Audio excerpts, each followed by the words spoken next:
Salut à toutes et à tous, soyez les bienvenus. On est à la NASA Galactica, on est sur Infinity de Lagrange et aujourd'hui on va parler des destructeurs, plus précisément du destructeur d'appui gardien type A. C'est un destructeur, je viens de l'avoir, il est magnifique au terme d'esthétique, moi j'adore, surtout j'adore ce gros propulseur là, mon gars, regarde-moi ce gros propulseur. Mais bon, c'est un vaisseau que j'adore, c'est un vaisseau appui et on va aller directement dans son système d'appui voir ce qu'il nous propose. Et directement, on peut voir qu'on a réparation d'urgence stratégique. Ça ne peut pas manquer sur nos vaisseaux d'appui. D'ailleurs, j'ai les 12 points, je vais lui donner parce que j'attendais que ça. Depuis tout à l'heure, je suis en train de moyer d'attaquer des flottes pour qu'il puisse gagner des points technologiques pour le monter un petit peu de niveau, voir ce qu'il peut faire. Donc, réparation d'urgence, premier truc à faire, premier truc à lui donner sur tous nos vaisseaux d'appui, c'est les stratégiques parce qu'elle va permettre que nos vaisseaux ils restent plus longtemps au combat et qu'ils ne meurent pas aussi vite d'un coup. On va déjà décrire tout ça. Lorsque le PV du vaisseau il tombe sous les 20%, tous les drones à bord effectuent une auto-réparation et l'efficacité de la réparation monte en 100% pendant 40 secondes. Et c'est un effet qui ne se déclenche qu'une fois par combat. D'accord? On est bien clair. Ça se déclenche qu'une fois par combat et ça va nous soigner beaucoup. Ça va augmenter 100% pendant 20 secondes. Pendant 40 secondes, franchement, ça va presque soigner le vaisseau. S'il n'est pas très focus, si tu as une bonne front lane, on n'aura pas besoin de venir à utiliser notre stratégie si tu as une bonne front lane. Mais si ta front lane elle se fait déchiqueter, bah, tu seras obligé d'avoir ton stratégique. Sinon, ton vaisseau il va aussi disparaître et il va pas pouvoir soutenir les autres vaisseaux comme si tu as des croisières des défenses ST-59 ou des cassos en front lane aussi, bah, ton vaisseau il sera plus là quoi. Donc, vaut mieux lui mettre son stratégique et ensuite, si on va se focus sur une stratégie pour ce vaisseau là, vraiment d'appui, les deux améliorations à lui donner en priorité, c'est ces deux là. Accélération du réarmement et amélioration du maintenance des navettes. Pourquoi? Parce que ces deux améliorations, ils agissent tout autant sur les drones de réparation et sur les drones des anti-aériens. Là c'est tout petit. Je cherche transporte de drones anti-aériens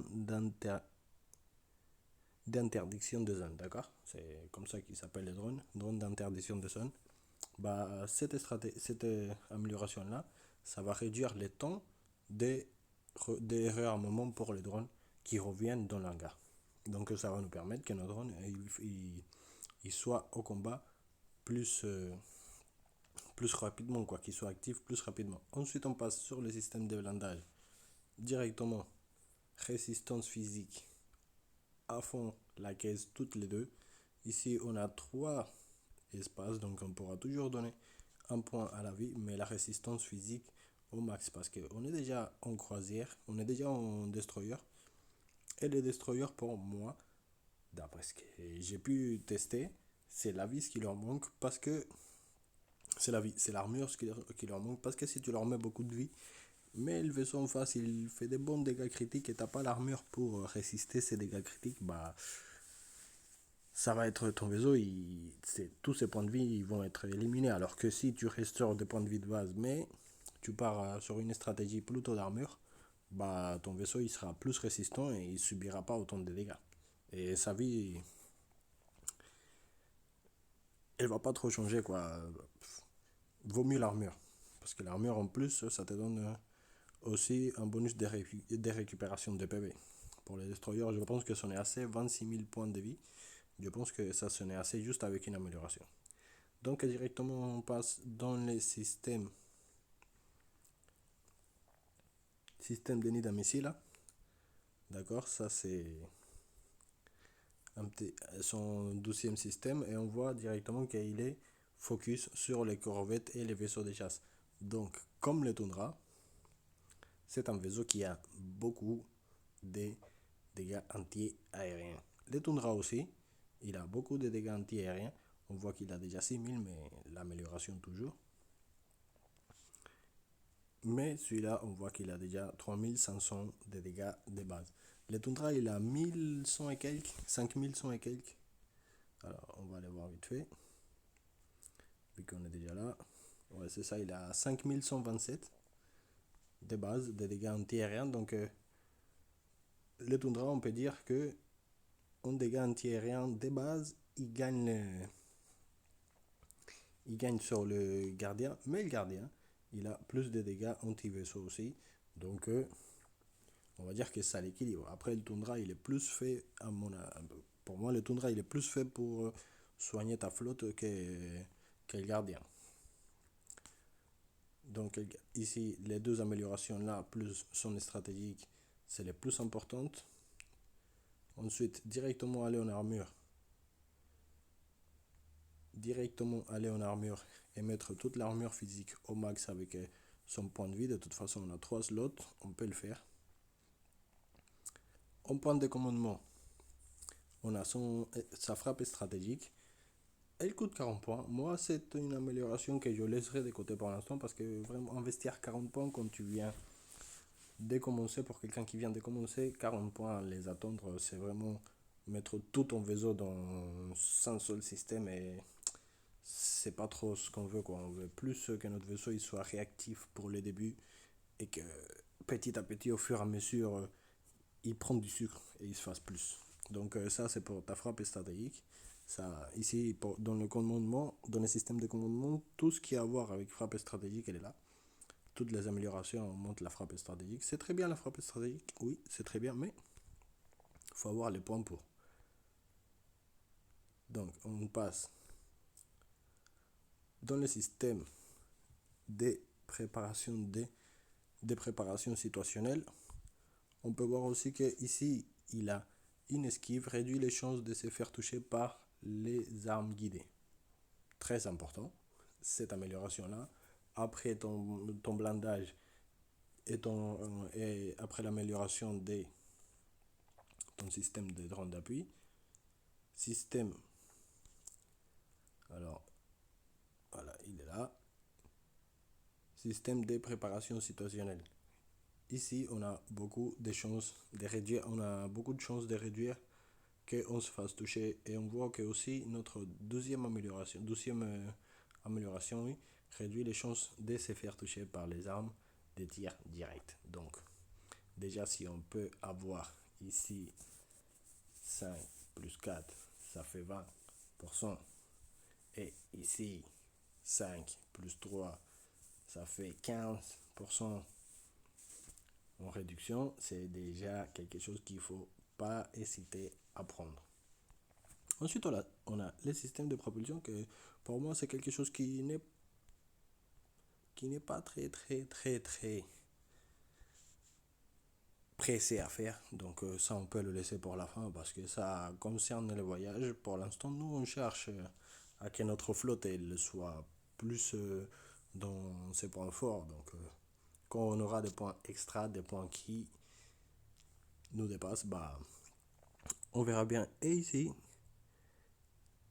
pour cette fois-ci, je vais vous montrer, bah, vous voyez qu'on a des petits rapports de combat. On va aller directement sur le dernier. Après, on ne se bat pas contre des flottes très très fortes parce qu'on est en train de défendre notre flotte de prospection. Mais on voit que la flotte ennemie, elle a causé 9000 points de dégâts et notre Tundra, il a soigné 8000 points de dégâts et notre gardien, il a soigné 2600. Donc, ils ont soigné un total de 10 000 points de dégâts, 700 points en plus.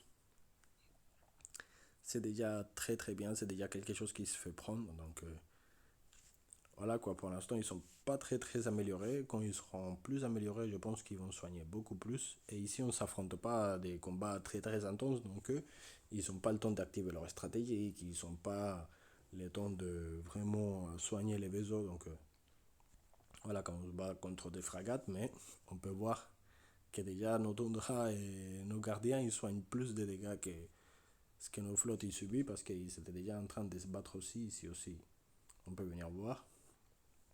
Directement, on voit que déjà eux, ils sont causés plus de dégâts. Et encore une fois, nos Tundra et notre gardien, ils sont soignés beaucoup plus. Cette fois-ci, ils sont soignés au moins 17K en plus. Au moins 17K, oui, en plus de les dégâts qui sont faits, les flottes ennemies. Après, comme je vous dis, ça reste que des fragates. On est en train de défendre nos flottes de prospection. Parce qu'ici, on est dans une petite zone pas très accueillante. On se fait attaquer de droite à gauche. Donc, pour farm et pour voir jusqu'à où elle peut aller ta flotte, on peut l'envoyer ici. Après, c'est pas tout le temps comme ça des flottes toutes faibles. Des fois, ils t'envoient des niveaux 7, 6. Ça dépend. L'envie qu'elle a, la AI, quoi. Donc voilà, on voit qu'on a tous nos Tundra, tous nos gardiens. On a nos Iris, on a des Reliates, des Lance Torpilles et on a des fragates blindées aussi. Les fragates blindées, ils ne sont pas changés de nombre. Tout ce qui changeait, c'est la vie qui monte et qui descend à chaque fois. Donc voilà, je pense qu'on arrive à la fin de cette vidéo. J'espère que ça vous a servi en termes de gardiens, car c'est un destroyer que je viens de débloquer vraiment il n'y a pas longtemps. On voit bien qu'il est que niveau 12, je l'ai débloqué hier ou avant-hier, un truc comme ça, je me souviens pas trop. Donc déjà pour la flotte, ça va faire très du bien avoir un vaisseau comme ça qui peut nous soutenir, qui peut nous soigner. En plus avec mes frontlines que pour l'instant je n'ai que les Casso et les ST59, j'espère bientôt j'en aurai plus, mais ces deux-là ils font largement l'affaire avec les Lightcon derrière et tous les autres vaisseaux pour faire des dégâts, quoi. Nos fragates qui sont là pour vraiment annihiler toute la flotte ennemie. Donc voilà, on arrive à la fin de cette vidéo. Je vous remercie pour être là, je vous remercie d'avoir vu. J'espère que ça vous a servi et je vous dis à une prochaine. Ciao.